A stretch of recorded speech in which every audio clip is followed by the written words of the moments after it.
뉴스 정면 승부.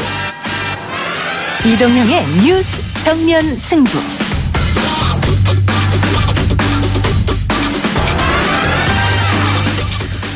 청취자 여러분 안녕하십니까, 이동영입니다. 어제 국회에서는 자유한국당 지지자들 수백 명이 본청 난입을 시도했다, 이 소식 어제 전해드렸는데요. 폭행이 있었다고 합니다. 잠시 들어보시죠.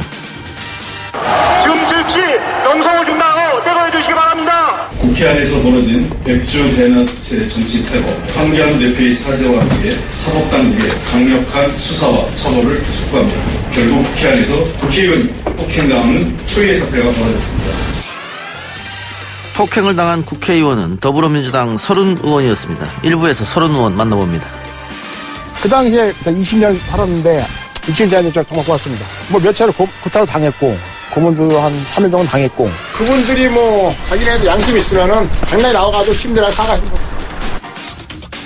화성 8차 사건의 범인으로 지목돼 20년간 억울한 옥살을 한 윤 씨의 말이었습니다.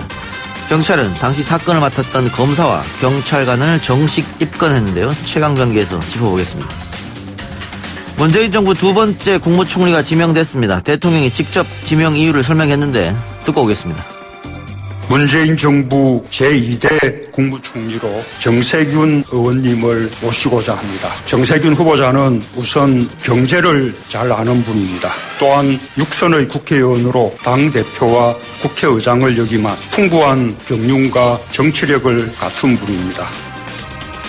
차기 총리 후보자 정세균 의원이었습니다. 지명에 대한 기대와 평가를 시사개보수에서 들어보겠습니다. 12월 17일 화요일 이동영의 뉴스 정면 승부 시작합니다.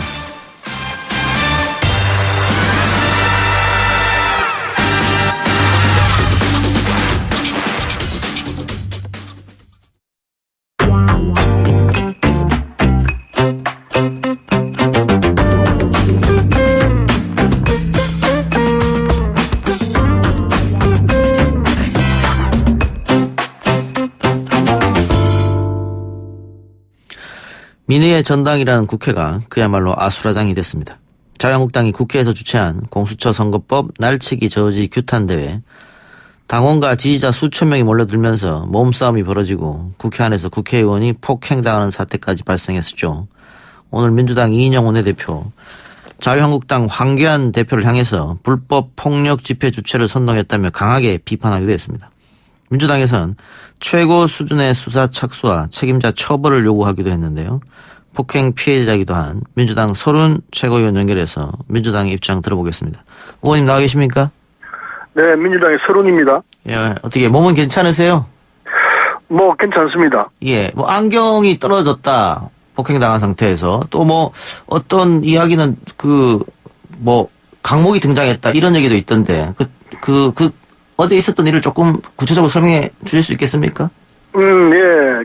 어제 상임위가, 환경노동 상임위가 끝나고, 안문이 자유한국당과 우리 공화당 가운데 태극기 부대가 이제 시위를 하고 있었기 때문에, 예, 나갈 수가 없어 뒷문으로 나왔는데, 예, 뒷문에 역시 그 사람들이 보진하고 있었어요. 예. 그래서 제가 나가니까, 제가 이제 국회로 위원회관으로 들어가야 되기 때문에 나오니까 절 둘러싸더니 빨갱이냐 온갖 욕설을 다 하면서 한 20여 명이 폭행을 하려고 들더라고요. 예. 그래서 제가 이렇게 피하고 경찰들이 오면서 있는데 뒤에서 누군가 활창 밀었어요. 예. 그리고 확 밀면서 그 바람에 이제 이 어깨가 팍 쓰러지면서 안경이 땅바닥에 떨어지면서 이 흠이 났어요. 예. 그런 상황이 있었는데, 그러면서 이 태극기 봉으로 막 찌르고 그러더라고요.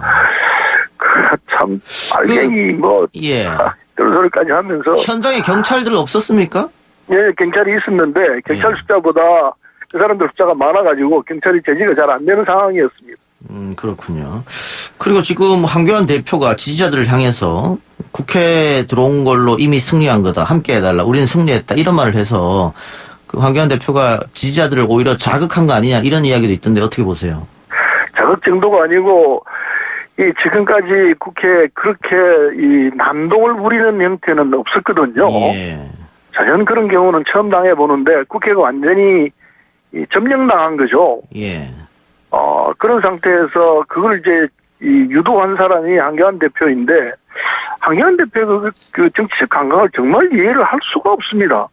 그게 무슨 정치에 도움이 되며 자신들의 지지율 하락에는 크게 도움이 될 겁니다. 예. 그 상황을 본 분들은 저건 도대체 아니다 이렇게 생각을 하리라 보는데 뭐 때문에 그렇게 하는지 그런 방식으로 하는지 참 이해가 안 되고요.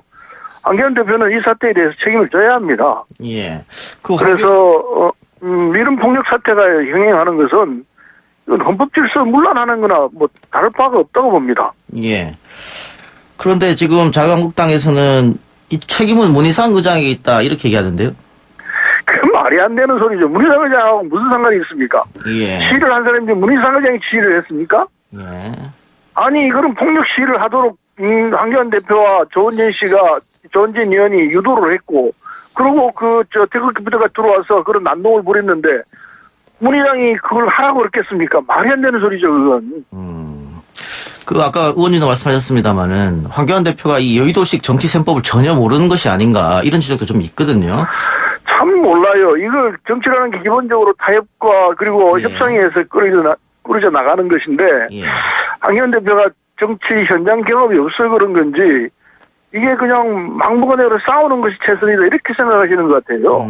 안타깝게 짝이 없고 오늘은 어떻게 하는지 모르겠습니다만은 어제 같은 상황, 오늘 같은 이 상황을 만들어내는 것은 결정적으로 자신들에게 불리하다는 걸 알 터인데 자유한국당 몇몇 의원들이 이거 큰일 났다 하는 식의 이 반응이에요. 예, 자유한국당 내에서도 지금 이렇게 가는 것은 좋지 않다 이런 반응이 지금 나오고 있는데 좋지 않을 뿐만 아니라 이건 많은 쪽으로 가는 거죠. 걱정을 많이 해요. 황교안 대표가 처음에 자유한국당 대표가 되면서 보수 지지자들한테 박수받았던 것은 법치주의를 강조하는 그런 모습이었는데 과거 민노총에서 국회 담장 무너뜨릴 때 그때 굉장히 법치주의를 강조했었거든요. 있을 수 없는 일을 하면서. 그런데 지금 하는 모습 보면 법치주의하고는 거리가 좀 멀어 보인다. 법치주의 저분이 과연 이 법무부 장관을 했고 저분이 총리를 했던 분인가 의심할 수밖에 없어요. 상식 밖에 지금 이 행동이 벌어지고 있는데 이런 폭력 집회를 선동해서 하자고 한다는 게 정말 이해가 가지 않습니다. 예.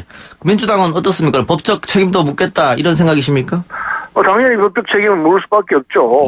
제가 무슨 복면을 당했다기보다도 이런 사태가 또 일어나게 해서는 안 됩니다.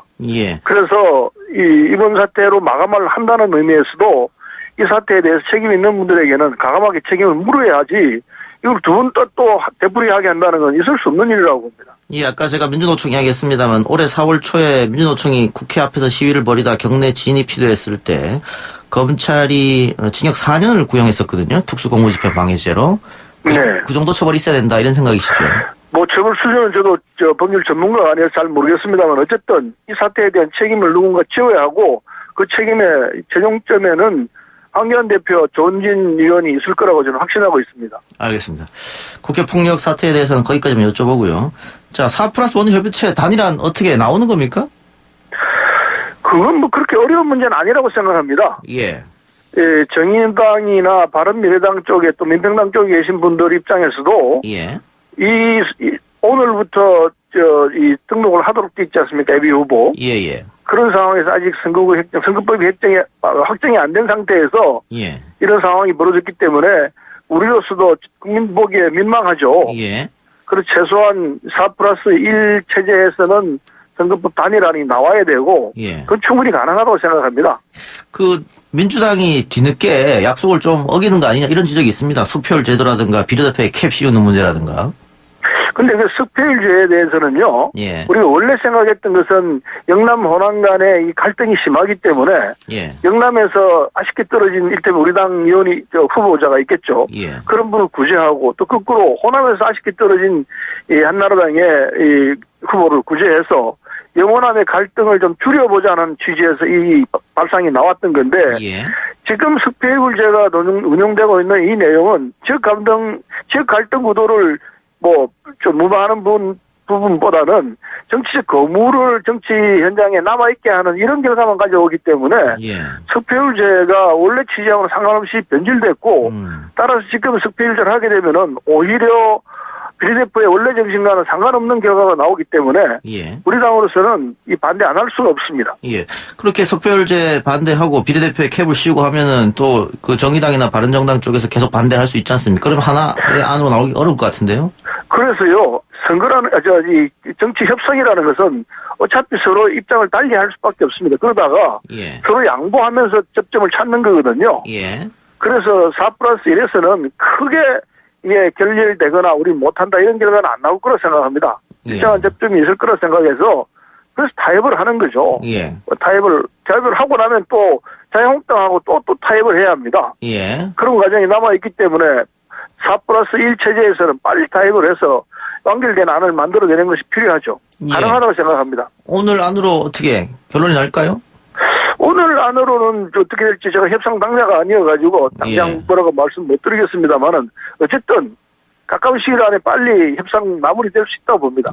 지금 의원님께서 4+1 빨리 협의하고 그리고 자유한국당과도 협의를 해야 된다 이렇게 말씀하셨는데 네. 자유한국당은 협의할 생각이 전혀 없는 것 같던데요?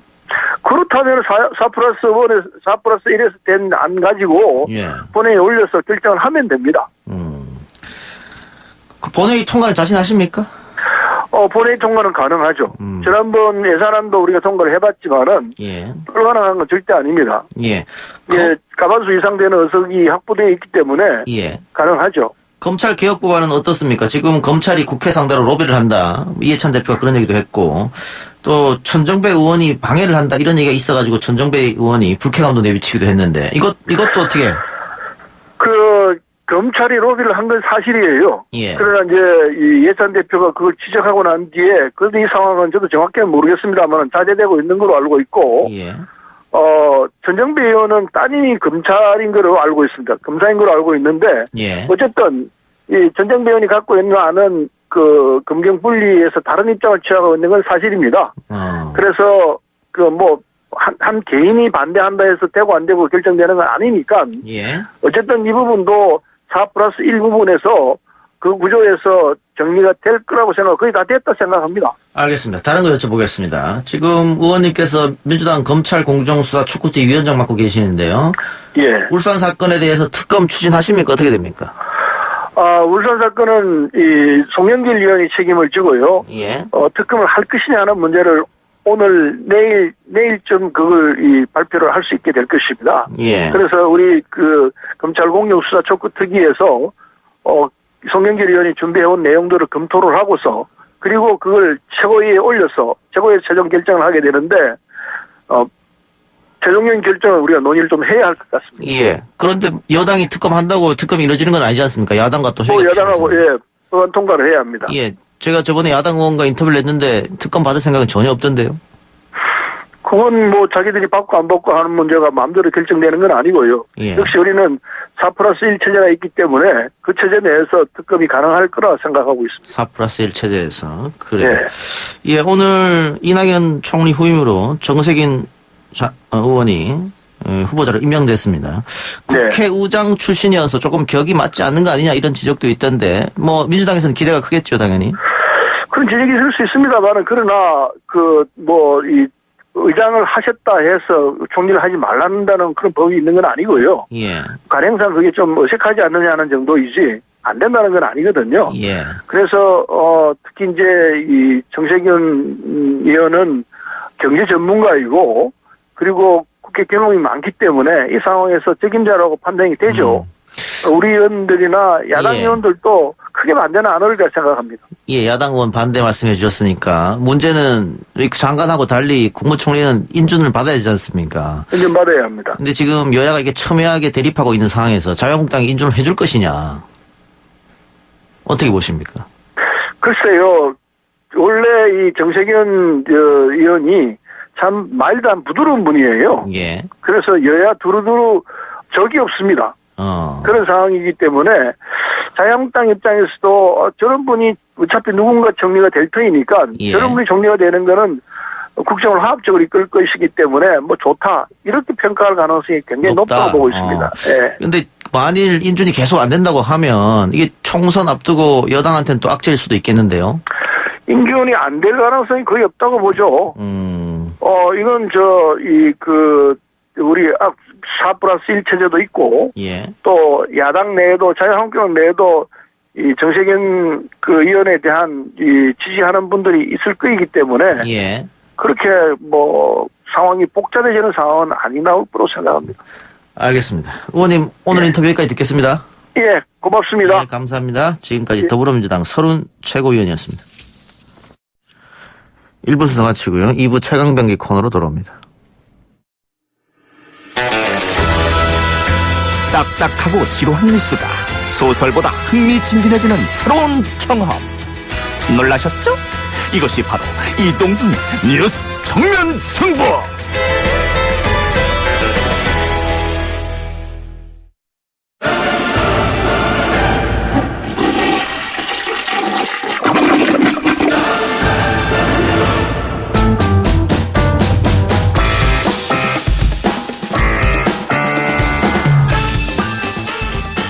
이동희 뉴스 정면승부 2부 최강병기 시작하겠습니다. 오늘은 법무법인 오킴스의 엄태섭 변호사, 시사저널 유지만 기자 나왔습니다. 어서 오십시오. 네, 안녕하세요. 일명 대림동 여경 사건 있죠. 경찰관들이 자신을 폭행한 중국인 남성들을 상대로 112만 원의 손해배상 청구가 있었는데 재판 없이 마무리됐습니다. 설명 좀 필요할 것 같습니다. 어떤 사건입니까? 이게 시작이 이제 지난 5월이었습니다. 인터넷 커뮤니티에 대림동 경찰관 폭행 사건이라고 이제 동영상이 하나 올라왔는데 예. 이게 구로구에 있는 한 음식점에서 손님으로 온 조선족, 그러니까 중국인 동포 2명이 거기 출동한 경찰관 2명을 폭행하는 장면이 담겨 있었거든요. 뭐 뺨도 때리고. 예, 예. 근데 이게 그 중에 한 분이 이제 당시 여성 경찰관이었는데 당시 대응을 제대로 하지 못하는 것처럼 비춰가지고 이 동영상이 엉뚱하게 여경 무용론으로 이제 한때 좀 화제가 됐었거든요. 기억이 생생하게 나네요. 예. 지금 보니까 제압을 제대로 못했다. 이럴 거면은 여성은 출동하지 마라. 그러니까 이렇게 제압을 못할 거면 여성 경찰관을 왜 뽑느냐, 뭐 그런 얘기가 나왔었으니까. 예. 근데 이제 계속 악성 댓글이 달리니까 이 두 경찰관이 이 당시 중국 동포 2명을 상대로 손해배상을 청구를 했습니다. 112만 원을 청구를 2명이 각각 했는데, 예. 이제 당시 이제 했던 경찰관 중에 한 분은 언론 인터뷰를 통해서 이 사건의 본질은 경찰관에 대한 공권력에 대한 도전이고 예. 개인의 자격으로 뺨을 맞은 게 아니라 제복이 금 경찰관 공권력이 뺨을 맞은 것이다 라면서 이제 그런 상징적인 행동을 하기 위해 예. 소송을 제기했다고 했는데 이번에 재판 없이 그냥 소송이 기각됐습니다. 기각됐다. 어쨌든 당시에도 만일 중국 공안한테 이랬으면 중국에서 상상도 못할 일인데 한국 와서 저러고 있다. 뭐 이런 얘기가 있었잖아요. 뭐 있었는데. 그렇긴 하죠. 근데 왜 재판도 없이 마무리가 된 겁니까? 예, 이게 정확한 게는 기각이 아니라 이제 각하가 된 건데. 각하죠, 각하. 예. 예, 이번에 그 서울 남부지법 민사 단독 판사의 어떤 내용을 보면 판사가 이제 한 얘기 내용을 보면 소송 이제 각하 명령을 내는데 각하가 뭐냐면 참고로 그 어떤 그 소송 요건의 흠결이나 부적법 그러니까 애초에 어떤 재판의 테이블 위로 올라가질 못한 거예요, 소장이. 이제 그 이유가 뭐냐면 가장 많은 각하 이유 중에 하나가 그 주소지가 불확실해서 해당 소장이 상대방 피고에게 송달이 되지 않은 거거든요. 아, 소장을 보냈는데 받지를 못했군요. 네, 받지를 못한 거죠. 주소가 정확하지 않아서. 민사재판의 경우에는 이제 원피고가 재판에 출석을 하고 그 출석된 상태에서 양 당사자의 어떤 그 의견을 의견을 대립되는 의견을 받아서 이제 판결까지 이르게 되는데 애초에 소장이 피고 측에 이제 송달도 되지 않는다고 한다면 그때는 소송을 진행할 수 없기 때문에 소각까지 명령을 내리는데 이번에 그 주소가 불명확거나 뭐 아니면 폐문부재라든가 이런 이유로 보통 이제 보정 명령이 많이 내려와요. 예. 그렇게 되면 그 보정 명령서를 갖고 그 해당 주소지 그 관할서로 가서 해당 등본을 띄어서 그 주소지로 다시 한번 재송달을 하거나 혹은 뭐 폐문부재인 경우에는 뭐 야간 송달이나 뭐 주말 송달을 하기도 하고 그래도 안 되면 사실 이제 공시송달이라는 방법도 있는데 이번 사건의 경우에는 공시송달까지 안 가고 그 전 단계에서 그냥 각하가 된 것 같아요. 왜 공시송달을 안 했는지 저는 좀 궁금하긴 합니다. 근데 이제 112만 원 민사 사건이잖아요. 네네. 형사 사건에 이 중국인들은 어떤 처벌을 받았습니까? 이제 형사 사건에 두 명 다 이제 공무집행방해 혐의로 기소가 돼서 그 징역형의 집행유예를 선고를 받았습니다. 근데 형사 사건은 집행유예까지 선고됐는데 민사는 송달을 못했다. 어떻게 된 거죠? 형사 사건이야. 사실은 그 피의자의 범죄 행위 자체에 대해서 수사를 하고, 근데 여기서 그 형사 사건의 피의자는 참 경찰 경찰이 아니죠. 경찰관을 폭행한. 예, 경찰관을 폭행한 그 당사자들인데 형사사건하고 민사사건은 엄연히 분리가 돼 있고 또 해당 주소지에 대한 정보를 이제 수사관에서 민사사건에 안 주는 경우가 굉장히 많아요. 그래요? 그렇기 때문에 민사는 민사대로 나름의 그 방법 절차를 통해서 주소지로 송달을 해야 되는데 그런 협조도 제대로 지금 이루어지지 않지 않았을까 싶은 생각이네요. 예. 자, 매년 공무로 인해 경찰이 시민으로부터 국가배상 소송을 당하는 경우가 많다고 하는데 몇 건 정도 발생합니까? 서울지방경찰청이 이제 2017년 4분기부터 이제 법률 분쟁 그런 건에 대해서 법률 분쟁을 하고 있는데 시행하자마자 첫 분기인 2017년 4분기에 12건이 접수가 됐고 올해 1분기에도 18건이 접수돼서 분기당 10건에서 한 20건씩 경찰관에 대한 법률 지원을 요구하는 사건이 발생하고 있습니다. 그러니까 경찰 입장은 이렇게 소송을 많이 당하고 또 뭐 몇 억씩 물어줘야 되는 경우도 생기는데 출동해서 경찰이 당한 사건에서는 이렇게 뭐 각하 기각 결정이 나버린다. 네. 우리는 어디다 하소연해야 되냐 이런 불만이 있는 것 같습니다. 그렇죠. 지금 최근에 경찰이 시민의 어떤 위법한 행위를 제압하기 위해서 어떤 물리력이 동원된 그 과정에서 그 해당 시민이 뭐 정강이 골절로 인해서 이제 상해가 발생했어요. 그 건에 대해서 국가배상 청구를 했는데 거기에 대해서 4억 3천만 원 정도가 4억이요? 인정이 됐어요. 저도 그 내막을 좀 자세히 들여다봐야 될 텐데 아직 그걸 보진 못했지만 어쨌든 금액 규모가 굉장히 크고 이게 사실은 이게 위법한 행위를 제압하는 과정에서 나오는 것들인데 사실상 그 경찰관 직무집행법을 보면 처음에는 그런 위법한 행위에 대해서 경고를 하고 그럼에도 불구하고 이게 그런 위법한 행위가 위법한 행위에 대한 공무 집행 행위에 대해서 방해 행위가 계속되는 경우에는 특히나 이런 폭력 행위가 수반되는 경우에는 어떤 이제 제지를 할 수 있게끔 되어 있거든요. 그리고 제지가 조금 다소 과해서 손실을 보상해야 되는 경우가 생긴다고 하면 사실 손실 보상 제도도 있어요. 그런데 그렇지 않고 이런 국가배상 청구를 통해서 민사소송에서 이런 고액의 배상 청구를 인정했다라는 점에 대해서는 좀 다소 비판의 여지가 있지 않을까 싶습니다. 공무 집행에 대해서 조금 엄격해야 되지 않느냐. 특히 주치자들. 실제로 번화가에 있는 지구대 경찰관들 같은 경우에는 그 고생 근무 강도가 어마어마해요. 주치자들 취하면은 어디 갈 곳 없으면 뭐 지구대에 와서 재워주기도 하고 요즘도 그러거든요. 근데 사실 그 과정에서 문제가 발생하는 경우가 또 있어요. 그런 분들이 오히려 폭행을 당했다면서 소송을 걸거나 문제를 제기하고 민원을 제기해버리면 사실 경찰서에 민원만 접수가 돼도 그 해당 경찰관한테는 승진 심사에서 좀 안 좋은 영향을 미칠 수도 있고 점수가 좀 깎인다든지 이런 불이익들이 굉장히 많거든요. 지금 현장에서 나오는 얘기는 그런 물리력이나 우발적인 충돌 그리고 불법 상황이 발생했을 때 경찰관들이 좀 현실적으로 대응할 수 있는 매뉴얼을 좀 빨리 지정을 해달라 이런 목소리는 현장에 늘 있습니다. 이게 뭐 공권력을 마구 휘두르는 게 아니라 적법하다면 어느 정도 다른 사람의 피해를 예방하기 위해서라도 좀 강력한 제지 방안은 좀 있어야 되지 않냐 현실적으로 보장받는 그런 필요성은 좀 있어요 확실히. 알겠습니다. 우리 사회 토론과 논쟁이 필요한 부분이라고 보고요. 자, 이춘재 연쇄 살인 사건 관련해서 경찰이 과거 이춘재 사건을 수사했던 담당 검사와 형사를 정식 입건했다. 이것도 설명이 필요할 것 같습니다. 경찰 그 특별수사단이었죠. 이제 이름이 바뀌어서 이춘재 연쇄살인 사건으로 바뀌었습니다. 당시 이 연쇄살인 8차 사건을 담당한 검사와 형사를 정식으로 입건했다고 밝혔습니다.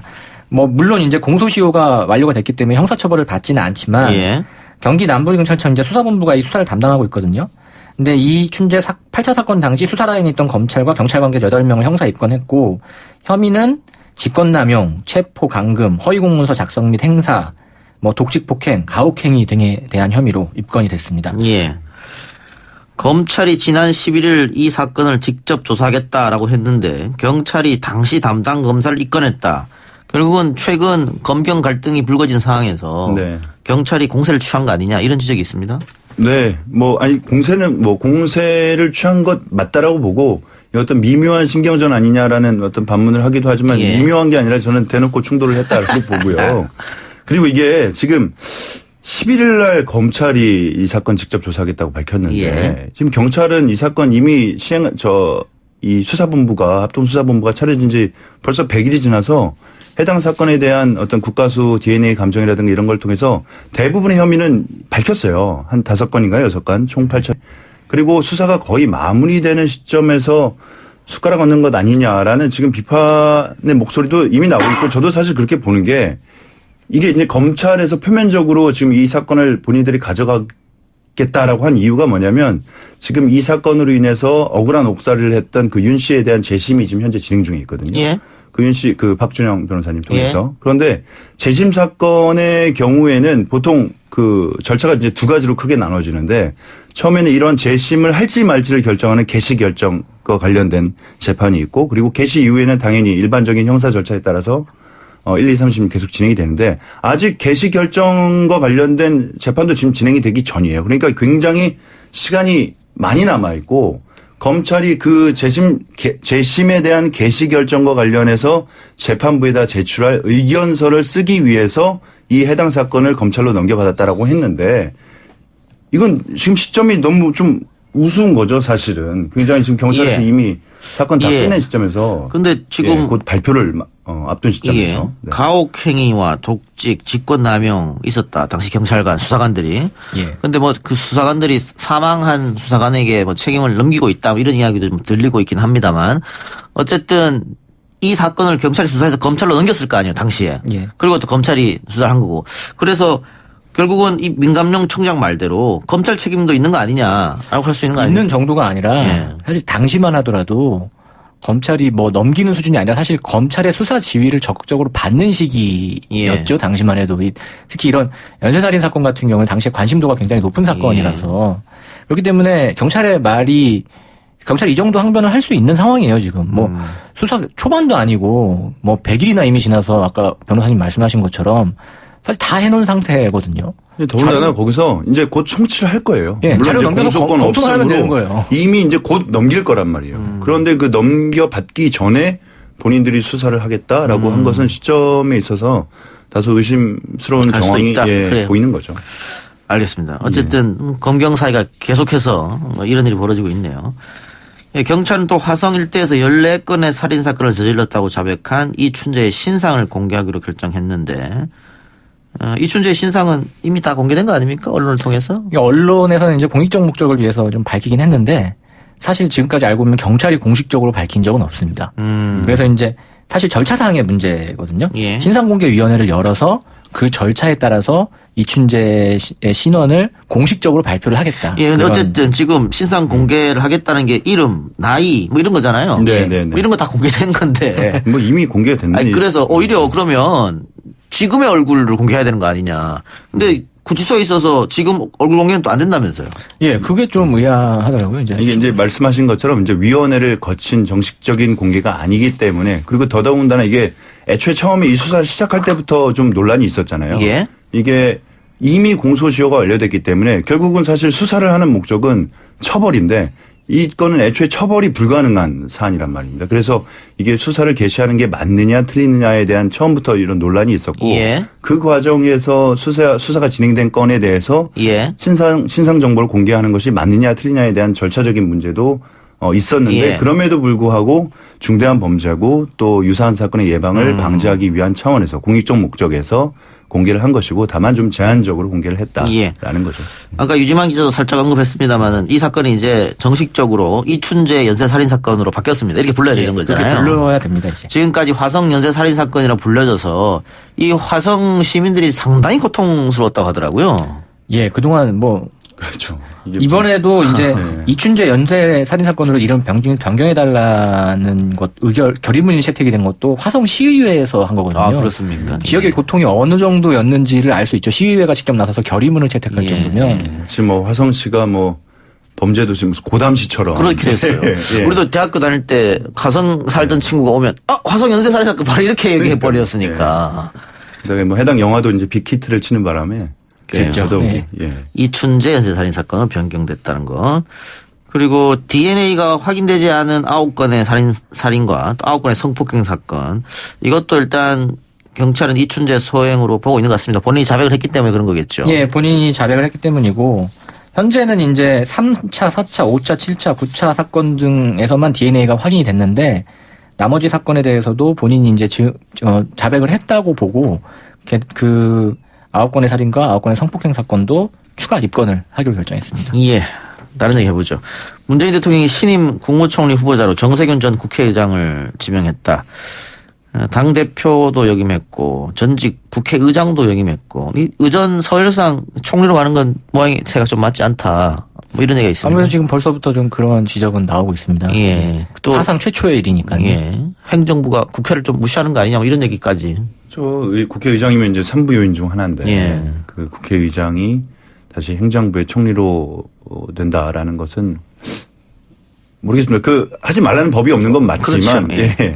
그래서 아마 청와대도 정세균 의장 본인도 상당히 고심했던 것 같은데 결국은 정 전 의장이 지명하게 된 배경은 어디에 있을까요? 일단 뭐 경제에 좀 방점이 있는 것 같아요. 경제통이기도 하죠. 경제통이기도 하고 그다음에 두 번째로 이제 오랜 정치 생활을 하면서 여야에 좀 두루두루 아는 사람들 인맥이 좀 넓다라는 부분도 고려가 된 것 같습니다. 왜냐하면 지금 이런 대치 국면에서 너무 갈등을 촉발하는 인사를 사실 좀 추미애 장관 후보자도 약간 좀 민감한 부분이 있지 않습니까? 좀 강성의 이미지가 있기 때문에. 그런데 국무총리 후보자까지 좀 강성이면은 이게 여야 대치 상황에서 좀 좀 상황이 힘들어질 수 있다는 판단이 있었던 것 같아요. 그리고 뭐 아무래도 경륜 문제는 빼놓을 수가 없겠죠. 육선 의원의 뭐 의장까지 여기만 경험이라면 의정 경험이라고는 뭐 거의 끝 정상까지 올라가 본 분이니까요. 예. 그래서 대통령도 예우를 갖추는 차원에서인 것 같습니다. 직접 인사 발표를 했었죠. 하고 네네. 오늘 정 후보자가 소감을 밝혔습니까? 예, 간단하게 소감을 밝혔습니다. 뭐 일단 문재인 대통령이 그 임명 발표를 하면서 말했던 경제 살리기와 국민 통합에 매진하겠다. 그리고 또한 무거운 책임감을 느낀다. 뭐 이 정도 선에서 했고요. 예. 정책 문제에 대해서는 차후 청문회에서 소상하게 밝히겠다. 예. 뭐 이런 얘기를 했습니다. 예. 청문회 그리고 국회 인준 이제 뭐 이거 나왔는데 어떻게 될지 지켜보기로 하고요.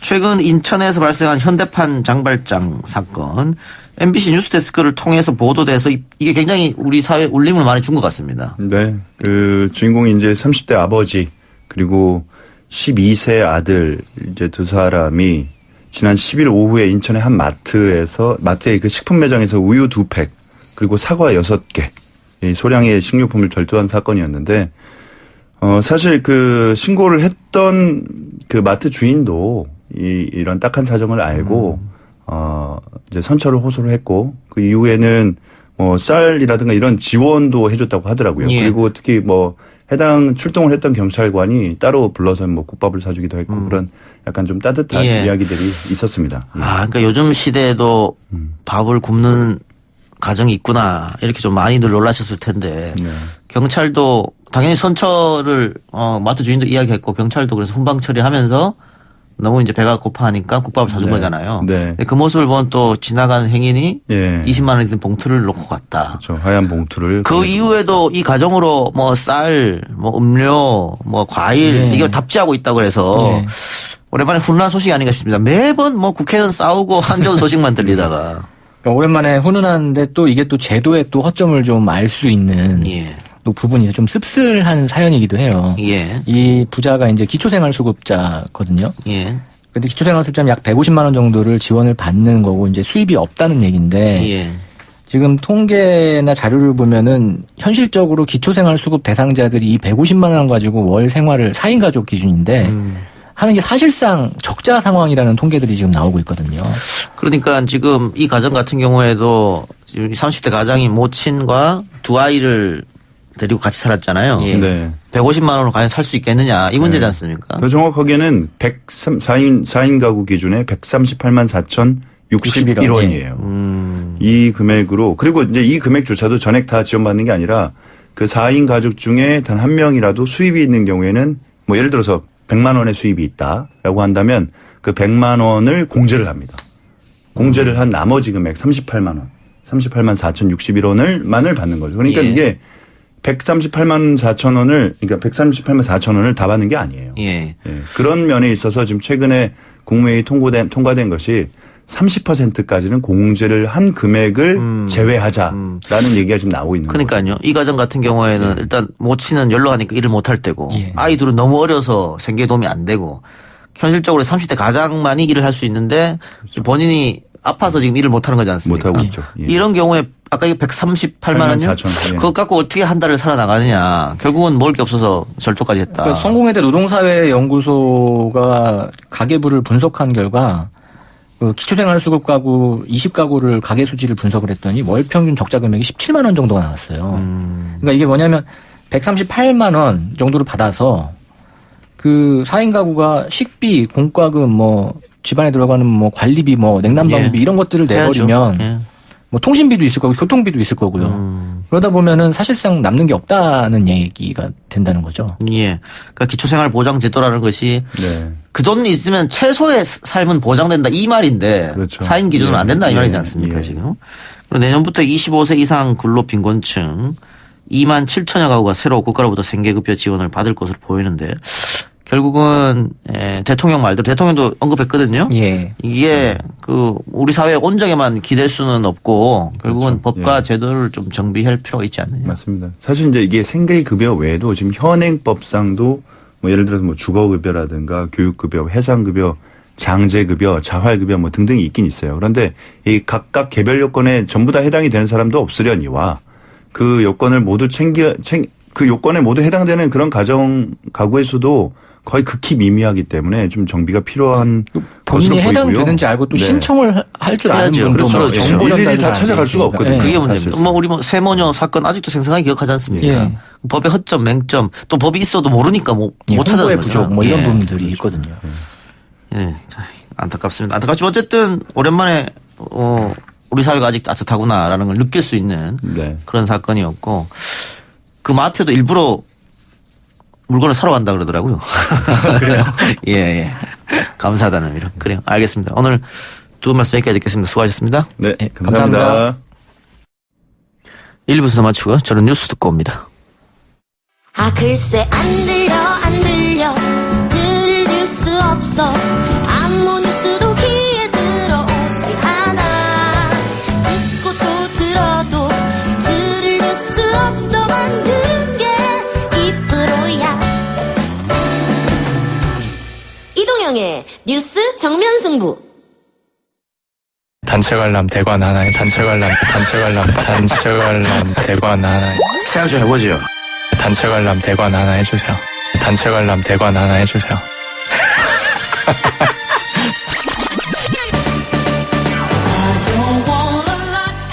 네, 헤로니모 만든 감독이 저한테 단체 관람 해달라고 부탁을 해서 제가 쏘기로 했습니다. 1년 동안 함께 해주신 이동희 뉴스 정면승부 애청자 여러분들에게 의미 있는 영화 한 편 선물합니다.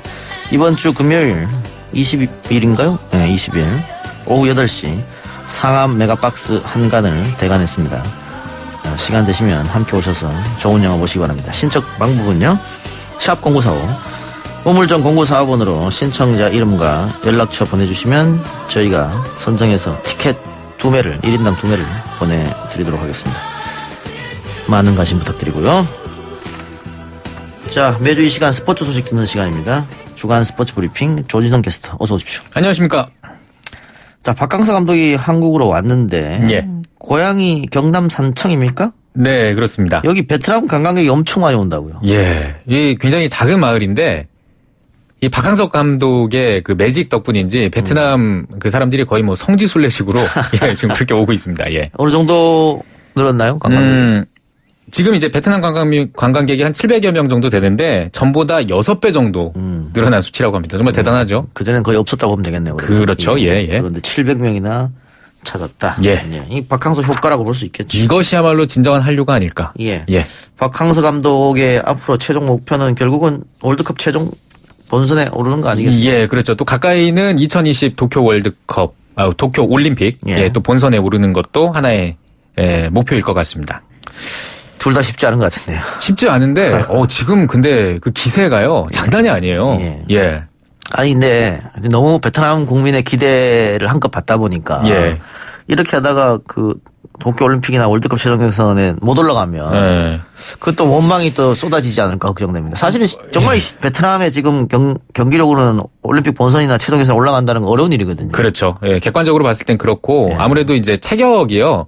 베트남 사람들이 좀 작아요. 예, 다른 예. 나라 사람들보다. 그런 것들도 무시할 수가 없는데 근데 이 기세가 너무 무섭기 때문에 어떻게 될지는 사실 좀 봐야 될 것 같습니다. 좀 예. 개인적으로 기대를 하고 있어요. 알겠습니다. 예, 예. 우리 축구대표팀은 동아시안컵에서 일본과 우승을 다툽니다. 오늘이죠? 내일입니다. 내일입니까? 내일. 예. 예, 파울루 벤투 감독이 이끄는 우리 축구대표팀이 동아시안컵에서 2연승을 달렸거든요. 예. 말씀하신 것처럼 이제 홍콩을 상대로는 2대0, 중국을 상대로 1대0 이기면서 2연승. 그래서 이제 마지막 최종전, 뭐 결승전 이런 의미는 아니고 마지막 최종전이 이제 사실상 결승전이 된 겁니다. 지금 우리나라와 일본이 나란히 2승, 그래서 승점 6점으로 동률을 이루고 있는데 우리가 골득실에서 밀리면서 2위거든요. 근데 내일 저녁 7시 30분에 일본과 최종전을 치르는데 여기서 이제 우승팀이 가려집니다. 이미 이 대회에서 우리나라가 2연속 우승을 차지했었거든요. 한일전 승리로 3연속 우승을 반드시 했으면 좋겠습니다. 이 시국에. 예. 네. 중국과의 경기에서 많은 점유율을 갖고 있었습니다만 골이 많이 터지지 않아서 예. 좀 답답했었는데 한일전에서는 좋은 승부를 예. 승전보를 전해줬으면 좋겠습니다. 그랬으면 좋겠습니다. 토트넘 경기 있었나요? 있었는데요. 두 경기 모두 손흥민 선수가 이번에는 좀 활약이 적었습니다. 예, 지난주에 워낙 너무 잘했기 때문에요. 예. 그런데 그 경기에서 평점은 또 높았네요. 예, 평점이 높았던 경기도 있고 낮았던 경기도 있는데 토트넘에서 지금 16라운드까지 이 토트넘의 평점을 팀 내 이제 선수들의 평점을 매겼는데 예. 후스코드닷컴이 매긴 평점에서 토트넘에서 가장 평점이 높은 선수가 손흥민 선수로 나왔습니다. 16라운드 종합했을 때 1위다. 예. 7.51로 손흥민 선수가 1위였고요. 팀 내. 2위는 7.39의 델리알리, 그리고 3위는 7.27점의 해리케인이었습니다. 예. EPL 몸값도 19위 랭크. 이건 뭡니까? 예. EPL 몸값, 그러니까 유럽 축구 통계 전문 매체 트랜스퍼 마크트가 EPL 몸값 순위를 조사를 했는데요. 여기서 손흥민 선수가 EPL 몸값 19위에 올랐습니다. 실제 받는 연봉이랑은 다른 거죠, 이게? 예, 일단 그렇죠. 예, 조금 다를 수 있습니다. 예, 뭐 세금도 떼고 하다 보면은 좀 다를 수 있는데, 근데 여기서 이제 좀 약간 말들이 많은 게요. 보세요. 이게 지금 가장 평점이 높은 선수가 손흥민 선수라고 이야기를 해드렸습니다. 예. 팀 내에서. 근데 평점이 낮았던 해리케인, 델리알리, 에릭센이 손흥민 선수보다 위에 있습니다.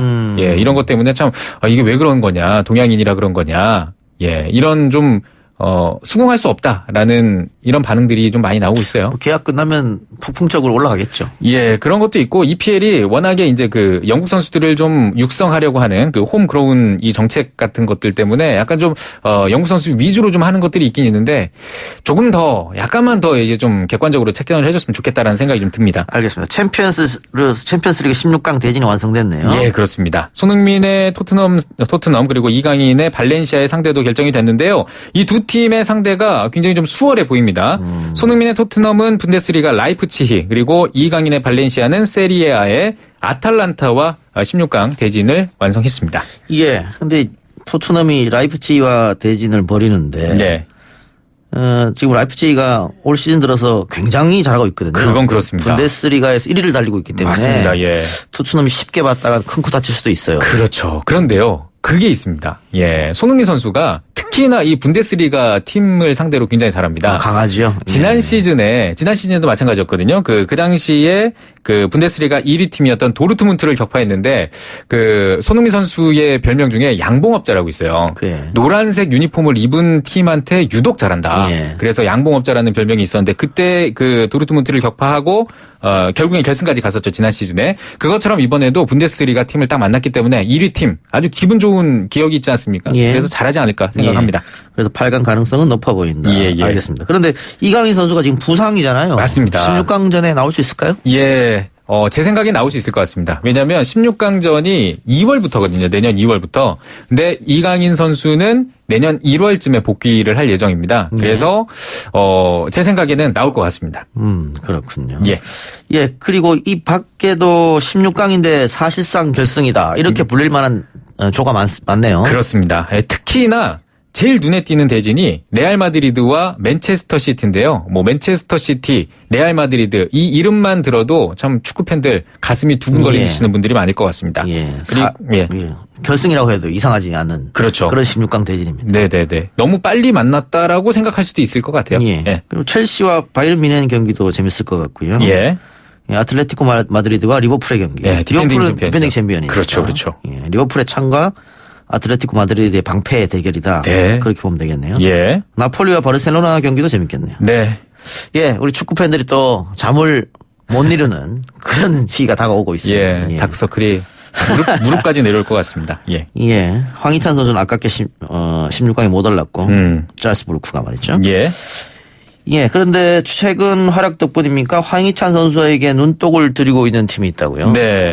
영국 언론 텔레그래프가 보도를 했는데요. 울버햄튼이 황희찬을 노리고 있다. 이런 보도를 했습니다. 울버햄튼의 스포츠 디렉터인 케빈 델웰이 리버풀과 짤츠부르크의 그 챔피언스리그 경기에 직접 방문해서 황희찬을 관찰했다고 전했는데요. 이적료로 한 2,000에서 2,500만 유로, 우리 돈 약 265에서 331억 원 정도를 예상하고 있는데요. 울버햄튼 유로파리그에 나가는 팀이기도 하고 현재 EPL 8위에 랭크되어 있는 팀입니다. 김광현 선수는 메디컬 테스트 제의를 받았습니다. 세인트루이스입니다. 세인트루이스가 김광현 선수에게 메디컬 테스트를 제안했다는 보도가 나왔는데요. 이 세인트루이스는 참 우리 국내 야구 팬들에게도 익숙한 팀이죠. 우리 오승환 선수가 2016년에 뛰었던 팀인데요.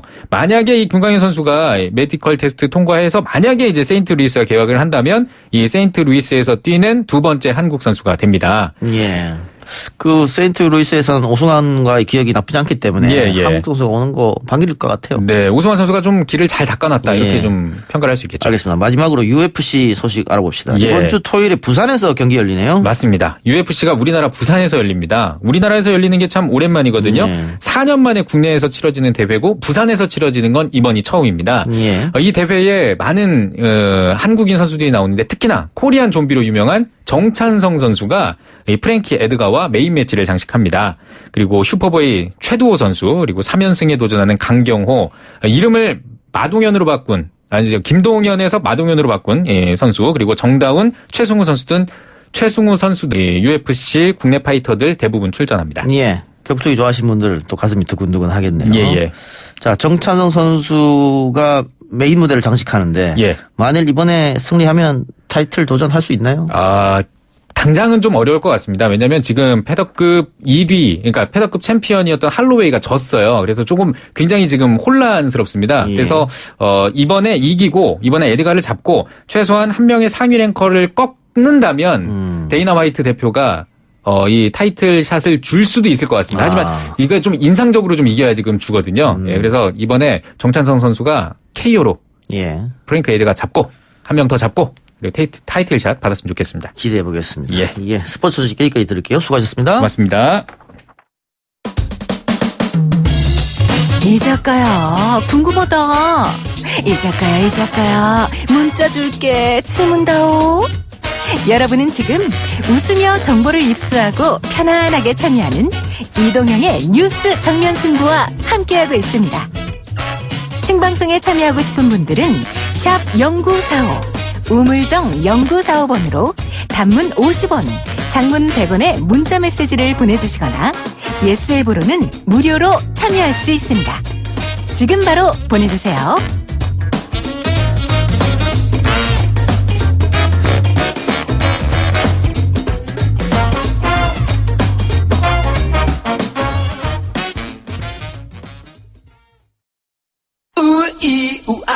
칭칭 walla walla bang bang 우이 우아아 칭칭 walla walla bang bang 우이 우아아 칭칭 walla walla bang bang 우이 우아아 칭칭 walla walla bang bang 대한민국 시사 개보수 시간이 돌아왔습니다. 새로운 보수당 이준석 젊은 정당 비전위원장 박준 변호사 개그맨 강성모 씨 나왔습니다. 어서 오십시오. 안녕하세요. 네, 영화 헤로니모 티켓 신청 많이들 하시네요. 6638님 정말 보고 싶은 영화였는데 정말 이 작가가 다 쏘는 겁니까? 오, 그래요. 벌면 좀 써야지. 와. 상영관이 너무 좋고 시간도 안 맞고 이렇게라도 신청해서 억지로라도 봐야겠습니다.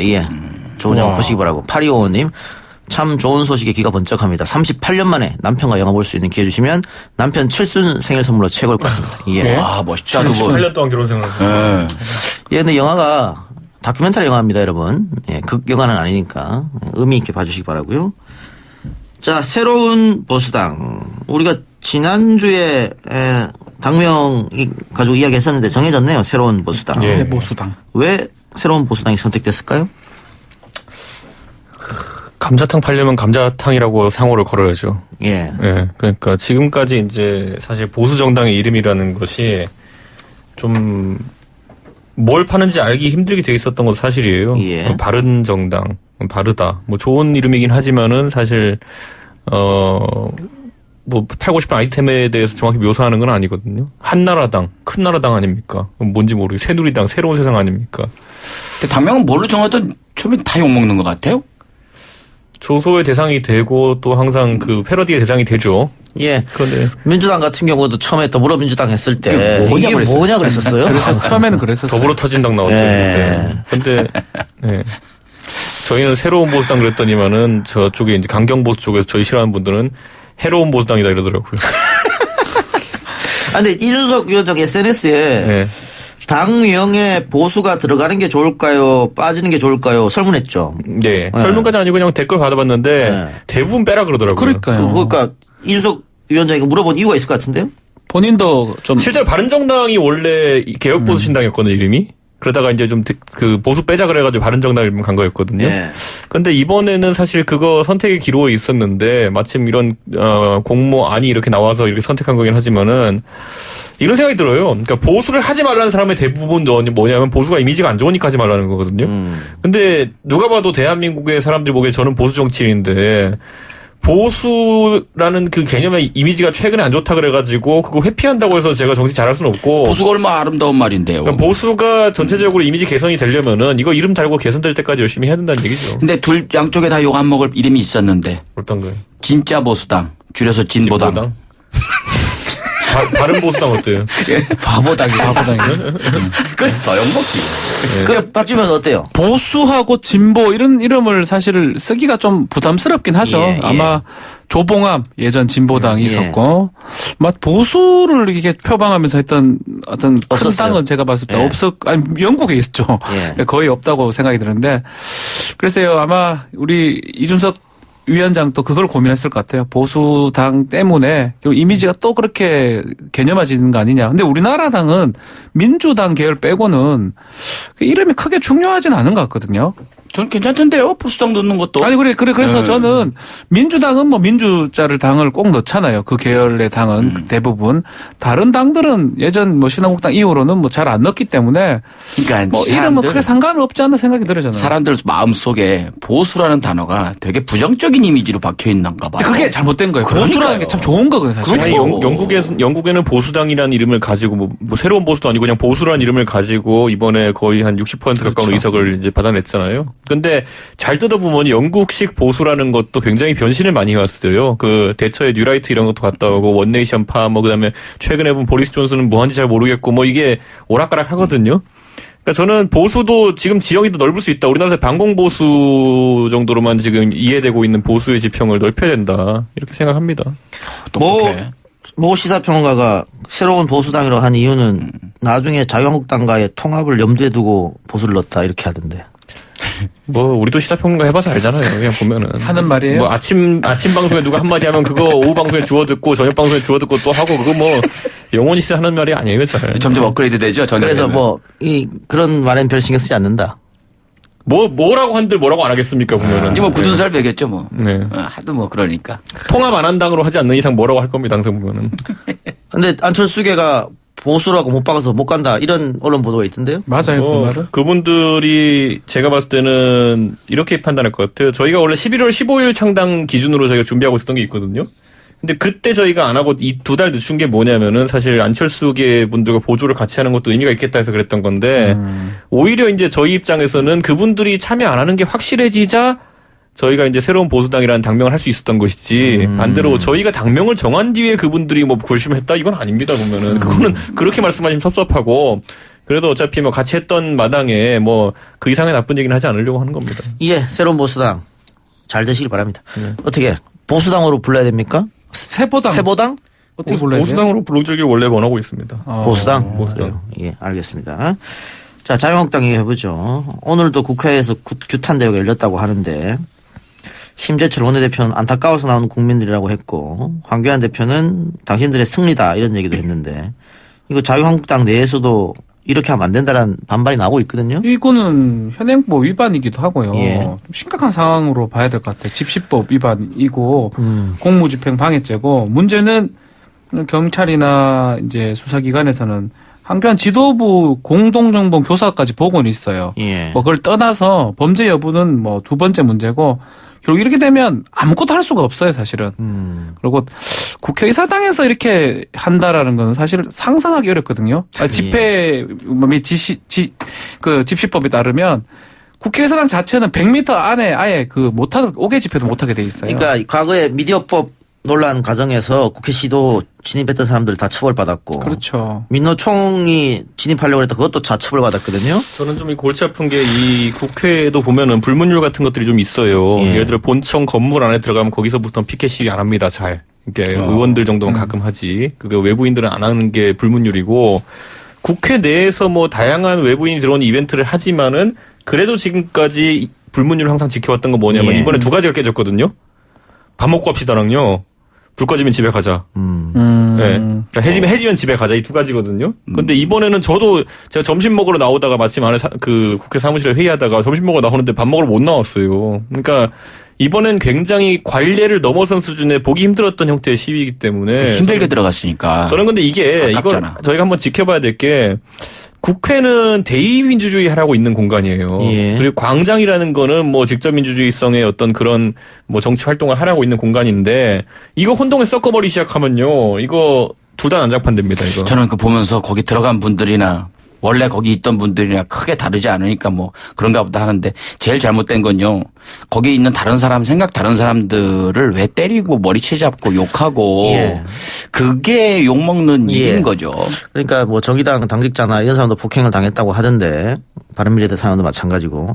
근데 이게 지금 자유한국당 지도부에서 좀 조장하는 그런 느낌이 있어서 그렇죠. 이게 과연 총선에 도움이 되겠느냐 이런 이야기가 이제 자유한국당에서 나오고 있고 이준석 위원장도 아마 나왔으면은 봉변을 당했을 것 같습니다. 아닙니다. 김성태 의원도 굉장히 봉변당했거든요. 배신자라고.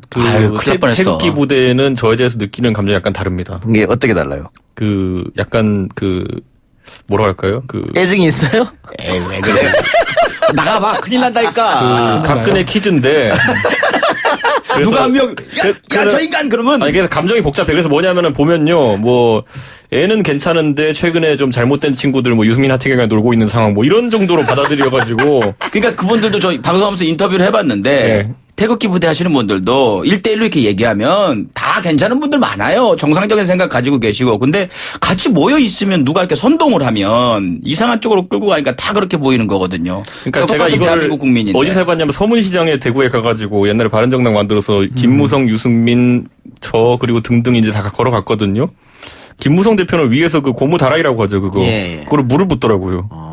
그리고 유승민 의원한테는 소리를 지르고 저는 그 보자마자 야야 네가 그거 왜 있노 이렇게. 그 젊은 사람이 그게 그 약간 상반의 반응이었는데 저도 참 이색적이긴 하지만은 그분들도 그 태세 전환이 빠르진 않은 것 같습니다. 네, 알겠습니다. 예. 의외네요. 네, 어쨌든 글쎄요. 자유한국당 지도부에서 어떤 선택을 할지 좀 지켜봐야 될 것 같은데 지금 황교안 대표가 보수 유튜버들이 국회에 출입할 수 있도록 입법 보존 자격을 주자라고 했다고 해요. 이거는 이게 무슨 말도. 이거는 제가 이게 이거를 진짜 워딩을 찾아보려고 노력을 했어요. 왜냐면 이게 거짓일 수도 있으니까. 목적도 모르겠고 사실 왜 하는지도 모르겠고 해서 뭐가 나아진지도 모르겠는 그런 발상이거든요. 완전 초보 정치인이라고 하죠. 그리고 광장 그런 어떤 투쟁식 본인이 하는 게 먹혔다고 생각하기 때문에 이 얘기까지 나온 것 같은데.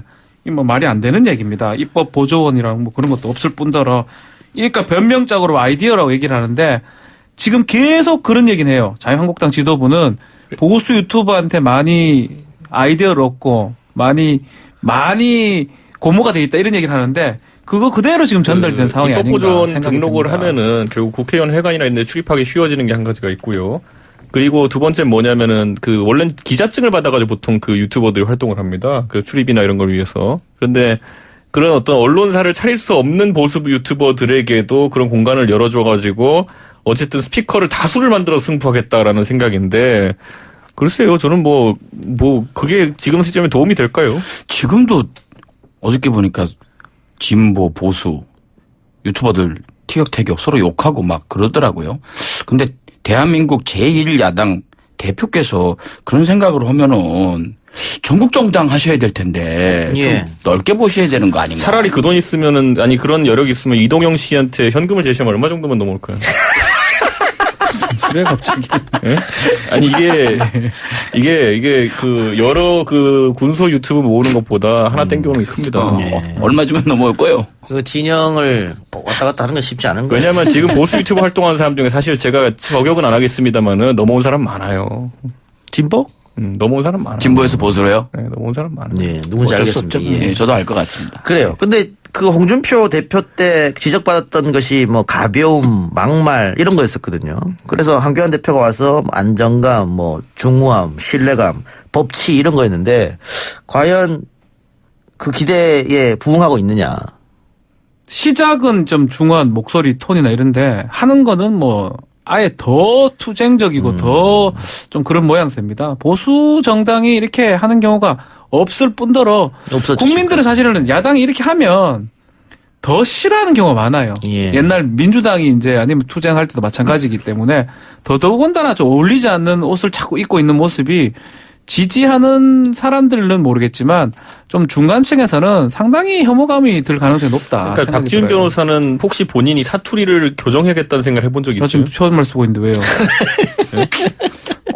아니 이게 굉장히 중요한 게 뭐냐면은 저는 그러니까 사투리를 안 쓰는 박지훈 변호사의 방송인으로서의 가치는 무엇인가에 대해서 고민하게 되거든요. 그런 것처럼 이게 정치인들이 항상 변신을 요구받아요. 근데 사실 황교안 대표 아까 언급했던 것처럼 저는 중후함 어떻게 보면 약간 좀 홍준표스럽지 않음 이런 게 그분의 최대 장점이었거든요. 그랬었죠. 근데 거기서 이제 본인이 어쨌든 일순간 위기가 좀 찾아오니까 되게 강한 이미지를 보여주기 위해서 노력하고 있는데 저는 이런 변신을 시도해서 성공한 정치인보다 실패한 정치인이 더 많거든요. 저는 그래서 약간 우려가 되는 게 황교안 대표는 사실 지금까지 비대위 체제나 아니면 홍준표 체제나 이런 데서는 혼란을 잠재운 지도자로서 높은 평가를 받고 있었던 것인데 지금 이 돌격대장 역할을 왜 하시는지는 어울리지가 않아요. 모르겠습니다. 저희가 사투리 저는 쓴다고 생각 안 하는데 방송에서는 어쨌든 오늘 우리가 한교안 대표에 대해서 조금 안 좋은 이야기를 했습니다만 이거는 그 민의의 전당인 국회에서 폭력 사태가 있으면 안 됩니다. 이건 너무나 당연한 거기 때문에 얘기할 필요도 없는 특히 제1야당에서 협상과 협의를 해야 되는데 그걸 안 하고 있기 때문에 그런 점에서 이야기해드렸다 이런 말씀 드리고요. 네, 4부에서 계속 토론 이어가겠습니다. 그 전에 3662님 생각해보니까 오늘 제 생일인데 가족들한테 전화는커녕 축하 문자도 없네요. 영화 티켓 안 주셔도 좋으니까 그냥 생일 축하한다 한 말씀만 부탁드립니다. 했는데 3662님 티켓 드려요. 해피 버스데이. 생일 축하합니다. 생일 축하하고 티켓도 드리겠습니다. 아이고 안쓰럽다. 축하드려요. 축하드립니다. 가족들이 까먹겠죠? 아니면 카톡을 안 까먹습니다. 다 써주는데 깜짝 선물 준비. 저녁 때 가면 혹시나 띵땅 하면 나올 저도 수도 그 있을 것 문자가 같은데. 하나도 안 왔어요. 그래갖고 세상에 이럴 수가 있나? 나는 뭔가 이랬는데 집에 들어갔는데 케이크 사놨더라고요. 그래요. 있을 거예요. 그래. 집에 가면 설마. 네. 아니면 진짜 화내요. 힘내시기 바랍니다. 4부에서 계속 이어집니다. 뉴스 신동 이 작가와 함께하는 비포장 뉴스 해학 뉴스 정면 승부.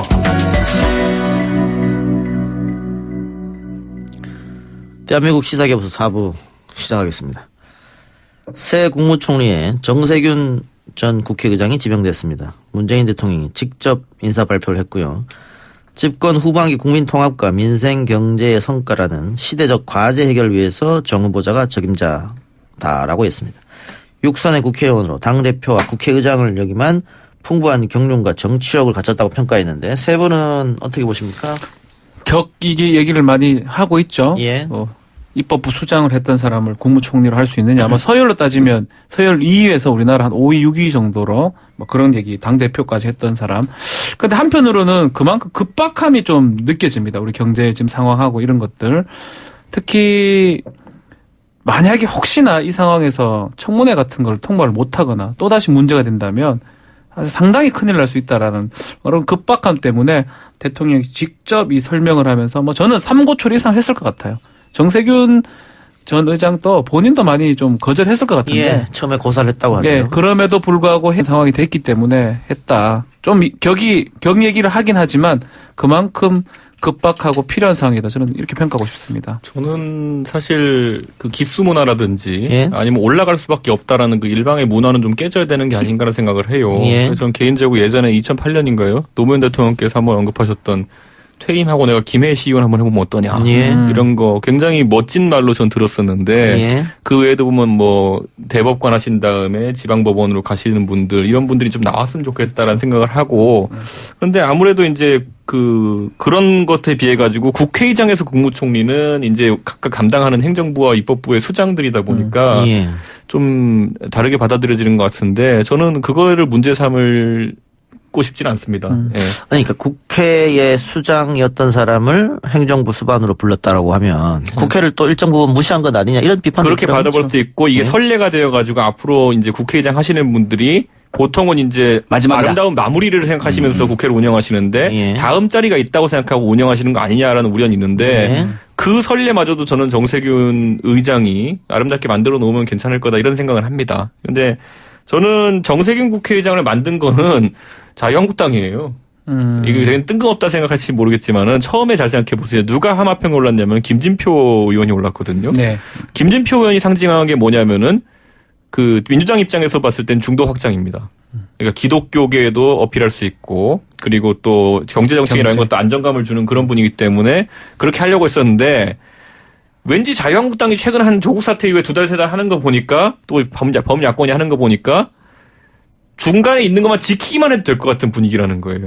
네, 그러다 보니까 지지층에서 더 선호할 수밖에 없는 정세균 의장 정도로 이제 한 게 아닌가. 정세균 의장도 뭐 급진적이고 이런 분은 아니기 때문에 진보적 성향이지만은 그 정도로 타협한 것 같아서 저는 그 기회 만들어준 거는 자유한국당이 약간 그 전술적으로 지금 헤매고 있는 것 때문이다 이렇게 생각합니다. 아주 오히려 한국당 일부에서 김진표 좋다.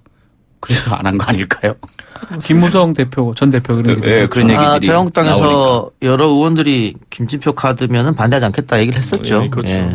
얘기를 했었는데 이게 또 인준 문제가 있잖아요. 인준 문제가 있기 때문에 그렇죠. 청와대에서도 김진표 카드를 끝까지 고심한 것 같습니다. 그렇죠. 총선 앞두고 만일 인준이 거부가 된다고 하면 뭐 과거처럼 뭐 서리 딱지를 붙일 수도 없는 노릇이고 그렇죠. 그렇게 되면은 총선에서 안 좋은 결과가 있다.